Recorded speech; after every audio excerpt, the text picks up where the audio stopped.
당신이 가장 사랑하고 소중히 여기는 사람이 당신의 진심을 무시하고 있다면 어떤 감정을 느낄 것 같나요? 상대방의 말 한마디에 상처받고 내가 가진 모든 노력이 부정당하는 듯한 기분, 그 아픔을 견딜 수 있을까요? 우리는 가족이라는 이름으로 서로를 기대며 살아갑니다. 특히 부모와 자식의 관계는 세상에서 가장 특별하다고 말합니다. 하지만 그 관계 속에서도 어느 날 문득 상대방이 나를 무시한다는 느낌이 들 때 그 무게는 말로 표현할 수 없을 만큼 고통스럽습니다. 오늘 방송에서는 이런 질문을 던지고 싶습니다.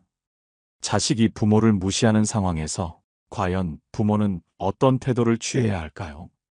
그리고 부모의 진심을 다시 존중받게 만들 수 있는 방법이 있을까요? 얼마 전 한 청취자분이 보내온 사연을 소개하며 이야기를 시작하고자 합니다. 그분은 오랫동안 혼자 자식을 키워온 한 어머니였습니다. 남편과의 이혼 후 아들과 둘이서 힘든 시간을 함께 버텨온 그녀는 아들의 성공만을 바라며 모든 노력을 쏟았습니다. 학원비를 벌기 위해 야근과 아르바이트를 반복하며 자신의 삶의 대부분을 아들에게 내어주었습니다. 하지만 최근 그녀는 아들로부터 생각지도 못한 말을 듣고 큰 충격에 빠졌습니다. 엄마는 아무것도 모르잖아. 그러니까 그냥 가만히 좀 있어. 그녀는 이 말을 듣는 순간 그동안 자신이 쌓아왔던 모든 것이 한순간에 무너지는 듯한 기분을 느꼈다고 했습니다. 자신의 모든 노력이 아들에게는 아무 의미 없는 것처럼 느껴졌기 때문입니다. 어머니는 아들의 태도가 어디서부터 비롯되었는지 고민했습니다. 그리고 깨닫게 되었습니다. 자신이 아들에게 너무 많은 것을 해주며 늘 아들의 의견을 최우선으로 존중해왔지만 정작 자신은 그 과정에서 존중받지 못했다는 사실을요. 그녀는 말했습니다. 내가 아들을 너무 사랑한 나머지 스스로의 존엄성을 잃어버린 것 같아요. 이 이야기는 많은 부모님들에게 익숙하게 들릴지도 모릅니다. 우리는 사랑하는 사람에게 헌신하며 그들을 위한 모든 것을 다 해줍니다. 하지만 그 결과로 존중받기는커녕 때로는 무시당하고 상처받는 상황에 처하기도 합니다. 다음으로 이런 상황에서 우리가 어떤 말을 해야 할지에 대해 이야기해 보겠습니다. 어머니의 경험을 통해 얻을 수 있는 교훈과 철학적인 관점에서 해결책을 찾아보려 합니다. 어머니는 자신을 희생하며 아들을 위해 모든 것을 해왔습니다. 그 과정에서 아들에게 필요한 것을 채워주고자 애썼지만 정작 그녀는 자신의 목소리를 내는 법을 잊어버렸습니다. 이런 상황에서 자식은 무의식적으로 부모를 당연한 존재로 여길 수 있습니다. 특히 한쪽의 헌신이 지나치게 크면 상대방은 그것을 고마움이 아니라 권리로 착각하기 쉽습니다. 여러분도 이런 경험이 있지 않나요? 누군가를 위해 최선을 다했는데 돌아오는 것은 감사가 아니라 무관심이었을 때 말입니다. 그럴 때 우리는 무엇을 해야 할까요? 다시 존중받기 위해 필요한 것은 무엇일까요? 먼저 어머니는 아들에게 단호한 경계선을 설정해야 했습니다. 사랑은 무조건적인 헌신이 아니라 상대방이 나를 존중하게 만드는 과정이어야 합니다. 철학자 칸트는 말했습니다.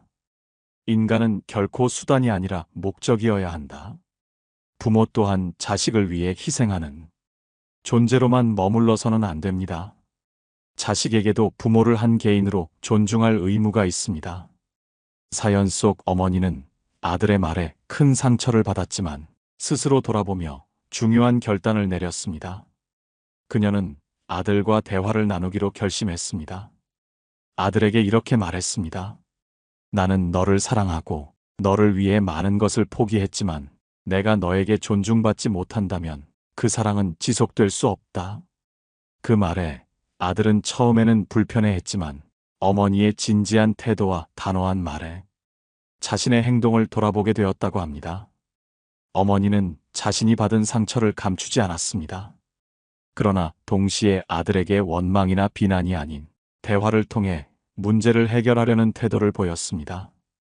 여기서 중요한 점은 부모가 자식에게 자신의 감정을 표현하는 방법입니다. 많은 부모가 자식을 무조건적으로 보호하거나 혹은 그 반대로 강하게 질책하는 방식을 선택합니다. 그러나 중요한 것은 자식이 부모의 감정을 이해하고 자신의 행동이 가져온 결과를 느끼게 하는 것입니다. 여러분이라면 이런 상황에서 어떻게 대처했을까요? 자식을 향한 무한한 사랑 속에서도 스스로를 지키기 위한 단호함을 유지할 수 있었을까요? 이번에는 또 다른 사례를 통해 부모와 자식 간의 관계에서 존중을 회복하는 방법을 조금 더 구체적으로 살펴보겠습니다. 김영철 씨는 평생을 성실하게 일하며 가족을 위해 헌신해온 가장입니다. 그는 자식들에게 부족함이 없도록 최선을 다했습니다. 특히 첫째 아들은 영철 씨의 자부심이자 가장 큰 기대를 받는 존재였습니다. 하지만 아들이 대학에 진학하고 독립하면서 두 사람 사이에는 보이지 않는 거리가 생기기 시작했습니다. 아들은 점점 대화에 흥미를 잃고 아버지를 무시하는 듯한 태도를 보이기 시작했습니다. 영철 씨는 그런 아들의 행동에 상처를 받았지만 어떻게 문제를 해결해야 할지 몰라 스스로를 탓하며 침묵을 지켰습니다. 그러던 어느 날 아들의 말 한마디가 그의 마음을 완전히 무너뜨렸습니다. 아버지는 왜 그렇게 구시대적이에요? 요즘 세상이 어떤 세상인지도 모르면서 그냥 가만히 계시면 안 돼요? 아들의 냉소적인 말투에 영철 씨는 크나큰 모멸감을 느꼈습니다. 그는 밤새 고민하다 다음 날 아들과 솔직하게 대화를 나누기로 결심했습니다. 그는 아들에게 이렇게 말했습니다. 나는 네가 나를 어떻게 생각하든 내가 너를 사랑한다는 사실은 변하지 않는다. 하지만 나는 너의 존경을 받을 자격이 없는 사람인가? 내가 지금까지 살아온 시간은 너에게 무의미한 것인가? 이 말에 아들은 잠시 당황한 듯 했지만 곧 차분히 자신의 생각을 이야기하기 시작했습니다. 아들은 아버지가 자신에게 기대하는 무게가 부담스러웠고 그로 인해 반감을 가지게 되었다고 털어놓았습니다. 영철 씨는 아들의 이야기를 경청하며 자신의 태도에도 문제가 있었음을 깨달았습니다. 그는 자신의 감정을 아들에게 솔직히 표현했지만 동시에 아들의 입장도 이해하려고 노력했습니다. 이 대화를 통해 두 사람은 서로의 마음을 조금씩 열기 시작했습니다. 영철 씨는 아들에게 너무 높은 기대를 걸기보다 그의 선택을 존중하고 지지하는 방법을 배우기로 했습니다. 아들은 아버지의 삶을 더 깊이 이해하며 존경의 마음을 되찾게 되었습니다. 이 사례는 단순한 부모와 자식 간의 갈등이 아니라 서로의 관점과 기대치를 재조정하는 과정에서 얼마나 깊은 이해와 대화가 필요한지를 보여줍니다. 부모는 자식을 향한 무조건적인 사랑뿐만 아니라 스스로를 존중받아야 할 존재로 자식에게 인식시킬 필요가 있습니다. 그렇지 않으면 관계는 점점 기울어지고 결국 양쪽 모두에게 상처를 남기게 됩니다. 여러분은 영철 씨와 같은 상황에서 어떤 선택을 할 것인가요? 스스로를 지키기 위해 단호하게 말할 수 있을까요? 아니면 침묵 속에서 상처를 감추며 관계를 유지하려 할까요? 다음으로 이런 문제를 철학적 관점에서 바라보며 우리 삶에 적용할 수 있는 교훈을 찾아보겠습니다. 특히 인간관계에서 자존감을 지키는 것의 중요성을 철학자 칸트의 윤리학을 통해 풀어보겠습니다. 칸트는 인간을 단순히 수단으로 대하지 말고 항상 목적으로 대해야 한다고 말했습니다. 이는 모든 인간이 고유의 존엄성을 지니고 있으며 그 존엄성은 타인의 인식과 관계없이 스스로 존재 가치가 있다는 의미입니다. 부모와 자식 간의 관계에서도 이 원칙은 중요한 가르침을 제공합니다. 자식이 부모를 단순히 자신의 기대나 요구를 채우는 수단으로만 여긴다면 그 관계는 본질적으로 왜곡될 수밖에 없습니다. 자식이 부모를 무시하는 태도를 보이는 경우 이는 부모의 존엄성을 부정하는 행위로 볼 수 있습니다. 반대로 부모가 자식에게 지나치게 높은 기대를 걸거나 자식을 자신의 자랑거리로만 생각하는 태도 또한 자식의 존엄성을 침해할 수 있습니다. 결국 건강한 관계는 서로를 독립적이고 존엄한 존재로 인정하는 데서 시작됩니다. 앞서 살펴본 김영철 씨의 이야기를 떠올려 보십시오. 그의 아들은 아버지를 시대에 뒤떨어진 사람으로 치부하며 존중하지 않는 태도를 보였습니다. 그러나 그 아버지가 자신의 감정을 솔직히 표현하고 동시에 아들의 입장을 경청하며 서로의 존엄성을 다시금 확인했을 때 두 사람의 관계는 새로운 국면에 접어들게 되었습니다. 이 과정에서 중요한 것은 한쪽이 완전히 양보하거나 침묵하지 않았다는 점입니다. 대화는 양방향이어야 하며 그 속에서 서로의 생각과 감정을 진지하게 다루는 태도가 필요합니다. 그렇다면 이러한 대화에서 우리가 활용할 수 있는 현명한 방법은 무엇일까요? 첫 번째, 감정에 휘둘리지 않고 상대방의 말을 끝까지 경청하는 것입니다. 감정이 고조된 상황에서는 상대방의 의도를 오해하거나 자신의 방어 기제가 작동하기 쉽습니다. 하지만 대화를 성공적으로 이끌기 위해서는 상대방의 말을 왜곡 없이 이해하려는 노력이 필요합니다. 두 번째, 스스로를 존중하는 태도를 유지하는 것입니다. 상대방의 말이 상처를 주더라도 자신의 존엄성과 가치를 지키는 것이 우선입니다. 이것은 상대방에게 단호하게 자신의 감정을 표현하면서도 감정적으로 폭발하지 않는 태도로 나타납니다. 김영철 씨가 아들에게 했던 "나는 너를 사랑하지만 나 역시 존중받아야 한다는 말은 이 원칙을 잘 보여주는 예입니다. 세 번째, 대화의 목적을 분명히 하는 것입니다. 단순히 상대방을 설득하거나 자신의 입장을 강요하려는 것이 아니라 서로의 입장을 이해하고 건강한 관계를 회복하는 데 초점을 맞추어야 합니다.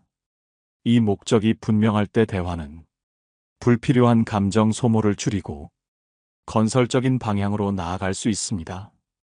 칸트의 윤리학은 우리에게 자신과 타인의 존엄성을 지키며 관계를 맺는 방법에 대해 중요한 통찰을 제공합니다. 부모와 자식 간의 관계뿐만 아니라 모든 인간관계에서 이 원칙을 적용할 수 있다면 우리는 서로를 더 깊이 이해하고 존중할 수 있는 기반을 마련할 수 있을 것입니다. 심리학자 마셜 로젠버그가 제시한 비폭력 대화법은 이를 이해하는데 아주 유용한 도구가 됩니다. 비폭력 대화는 상대방을 공격하거나 비난하지 않고 자신의 감정과 욕구를 솔직히 표현하며 상대방의 입장도 존중하는 대화 방식입니다. 이 방법은 갈등 상황에서도 관계를 개선할 수 있는 가능성을 열어줍니다. 특히 부모와 자식 간에 생길 수 있는 세대 차이, 기대 차이로 인한 갈등을 해결하는데 매우 효과적입니다. 우선 비폭력 대화법의 핵심을 살펴보겠습니다. 첫 번째는 관찰입니다. 상대방의 행동을 객관적으로 바라보고 판단이나 해석을 배제하는 것입니다.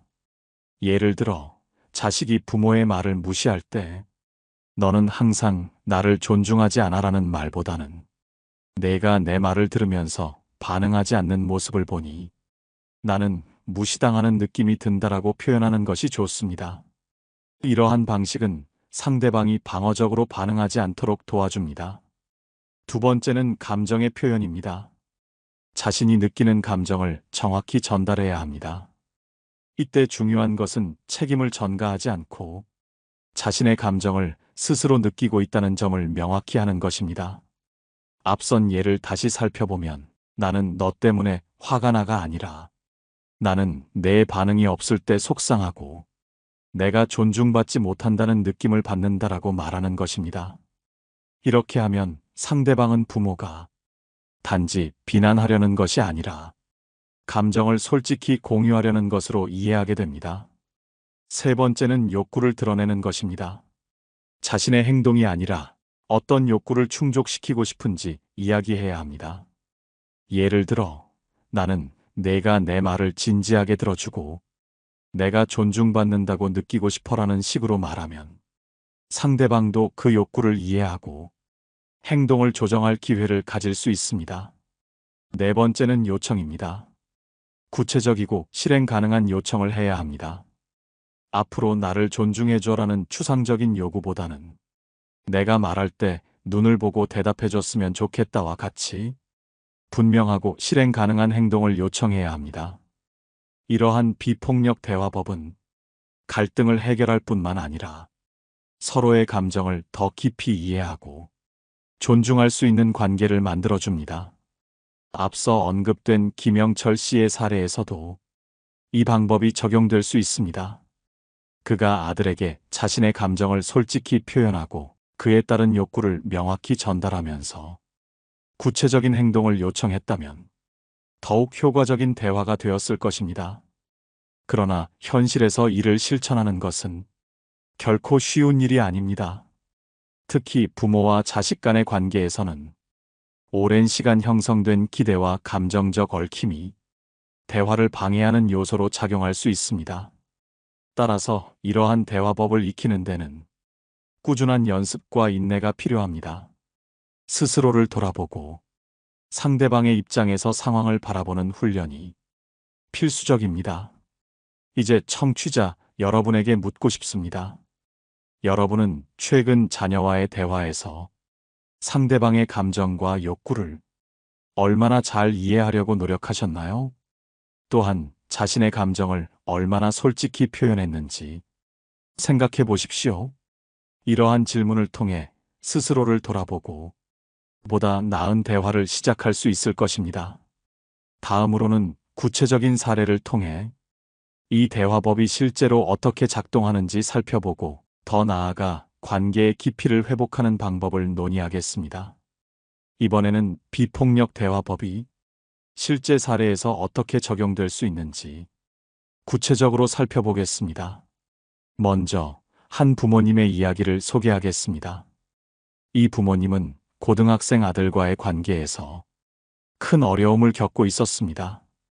아들이 집에 들어오면 인사를 하지 않고 대화도 거의 하지 않았습니다. 학교와 학원을 오가는 동안 단답형의 대화만 오갔고 어떤 날은 완전히 침묵 속에서 하루를 보내기도 했습니다. 부모님은 아들이 자신을 무시한다고 느끼며 점점 감정적으로 상처받았습니다. 그러던 어느 날 부모님은 아들과 진지하게 대화를 시도했습니다. 하지만 대화의 시작은 비난이었습니다. 너는 왜 이렇게 무례하니? 부모를 이 정도로 무시하는 아들이 어디 있겠니? 이런 말은 아들을 더 방어적으로 만들었고 결국 대화는 서로의 감정을 폭발시키는 싸움으로 끝났습니다. 이 상황에서 부모님은 좌절감을 느꼈지만 자신의 대화 방식을 되돌아보는 계기가 되었습니다. 부모님은 이후 비폭력 대화법을 배우고 이를 활용하기로 결심했습니다. 다음 대화에서는 자신의 감정과 욕구를 중심으로 접근했습니다. 내가 집에 들어올 때 아무 말 없이 지나가면 나는 조금 외롭고 섭섭한 마음이 들어. 내가 원하는 건 우리가 서로 더 가깝게 대화할 수 있는 시간이 많아지는 거야. 혹시 집에 들어올 때 인사를 해줄 수 있겠니? 부모님의 말투와 표현은 이전과는 확연히 달랐습니다. 아들은 처음에는 반응이 없었지만 며칠 뒤부터는 천천히 변화를 보였습니다. 집에 들어오며 짧게나마 인사를 하기 시작했고 때로는 학교에서 있었던 일을 부모님과 나누기도 했습니다. 비록 그 변화가 드라마틱하지는 않았지만 부모님은 아들과의 관계가 조금씩 회복되고 있음을 느낄 수 있었습니다. 이 사례는 우리가 비폭력 대화법을 실천할 때 상대방이 곧바로 변화하지 않을 수도 있음을 보여줍니다. 하지만 꾸준히 이러한 방식을 유지한다면 상대방에게 변화의 씨앗을 심을 수 있습니다. 상대방이 부모님의 진심 어린 감정을 느끼고 자신의 행동을 다시 생각해보는 기회를 제공하는 것이 이 방법의 핵심입니다. 또 다른 예로 어느 젊은 어머니가 초등학생 딸과의 갈등을 해결했던 경험을 이야기해 보겠습니다. 딸은 방 청소를 하지 않아서 어머니와 자주 충돌했습니다. 어머니는 딸에게 너는 왜 이렇게 게으르니? 이 방은 돼지 우리 같아? 라는 말을 반복했습니다. 딸은 어머니의 말을 듣고도 방 청소를 하지 않았고 갈등은 반복되었습니다. 어느 날 어머니는 비폭력 대화법을 적용하기로 결심했습니다. 내 방이 이렇게 어지럽혀져 있을 때 나는 정리가 안 된 것 같아 마음이 불편해. 나는 내가 방을 깨끗하게 정리하면 더 편안하고 기분 좋을 것 같아. 오늘 저녁 시간에 함께 방 청소를 할 수 있을까? 어머니는 감정을 솔직히 표현하고 딸에게 구체적인 요청을 했습니다. 딸은 어머니의 말투에서 이전과 다른 따뜻함을 느꼈고 자신의 방을 정리하기 시작했습니다. 시간이 지나면서 딸은 방 청소를 스스로 하는 습관을 가지게 되었습니다. 이 경험은 어머니와 딸의 관계를 더욱 가깝게 만들어주는 계기가 되었습니다. 이 두 사례에서 우리는 비폭력 대화법이 단순히 갈등을 해결하는 방법을 넘어 관계를 회복하고 강화하는 도구로 작용할 수 있음을 확인할 수 있습니다. 결국 대화의 방식은 상대방을 변화시키기 위한 수단이 아니라 서로의 감정을 이해하고 관계를 긍정적으로 만들어가는 과정임을 기억해야 합니다. 마지막으로 철학자 루소의 말을 떠올려 봅니다. 사람은 자유롭게 태어나지만 어디에서나 족쇄에 묶여 있다. 우리의 관계에서 족쇄는 때로는 잘못된 대화 방식일 수 있습니다. 이 족쇄를 풀고 서로를 이해하려는 노력이야말로 진정한 자유를 찾는 길이 아닐까요? 이번에는 대화법을 넘어 상대방의 마음을 깊이 이해하는 태도와 자세에 대해 논의해 보겠습니다. 상대방의 마음을 이해하는 데 있어 가장 중요한 것은 경청의 자세입니다. 경청은 단순히 상대방의 말을 듣는 것을 넘어 그들이 말하지 않는 부분까지 읽어내려는 노력입니다. 많은 사람은 대화를 나누는 중에도 다음에 자신이 무엇을 말할지 고민하며 상대방의 말을 피상적으로 듣습니다. 이러한 태도는 진정한 이해를 방해하고 대화의 질을 떨어뜨립니다. 경청의 첫 단계는 상대방의 감정과 욕구를 인식하려는 의지입니다. 예를 들어 한 친구가 너는 항상 나를 무시하는 것 같아라고 말했다면 이 말을 그저 비난으로 받아들이는 대신 그 말 속에 담긴 친구의 감정을 파악해야 합니다. 이 친구는 무시당한다고 느껴서 외롭고 슬픈 감정을 경험하고 있을 가능성이 큽니다. 여기에서 중요한 것은 친구의 말에 대해 방어적인 태도를 취하기보다는 너가 그렇게 느꼈다면 정말 속상했을 것 같아.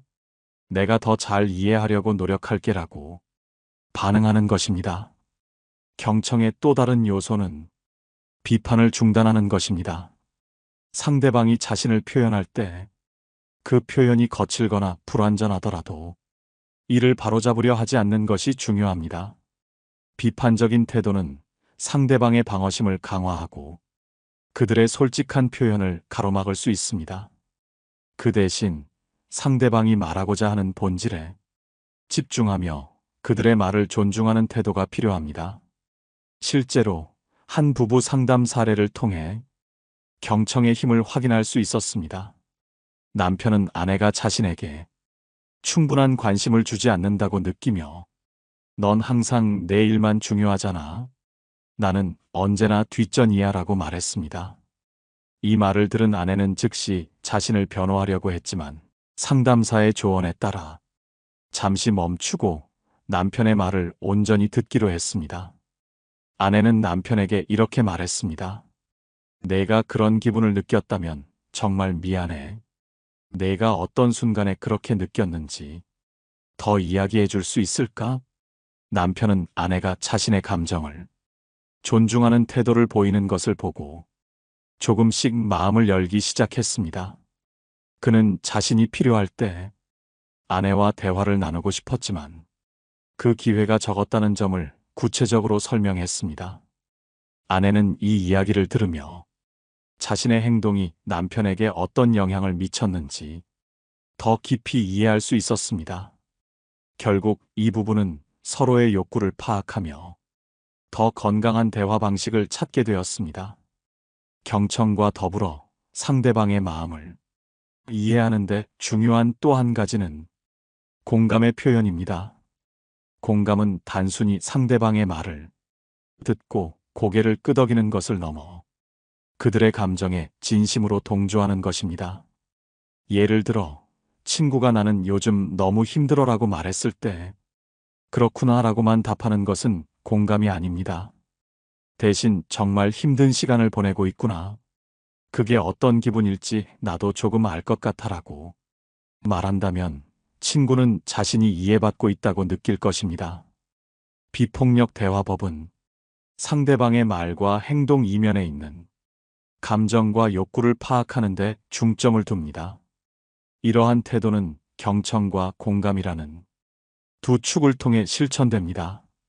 상대방의 마음을 이해하려는 노력이 우리에게 필요한 이유는 단순합니다. 인간관계에서 중요한 것은 자신의 입장을 강하게 주장하는 것이 아니라 서로를 진정으로 이해하고 그 과정에서 신뢰를 쌓는 것입니다. 마지막으로 심리학자 칼 로저스는 진정한 경청은 상대방이 그들 스스로의 이야기를 통해 자신을 치유하도록 돕는다고 말했습니다. 이는 우리가 상대방을 이해하려는 노력을 멈추지 않아야 할 이유를 잘 보여줍니다. 오늘의 지혜는 여기까지입니다.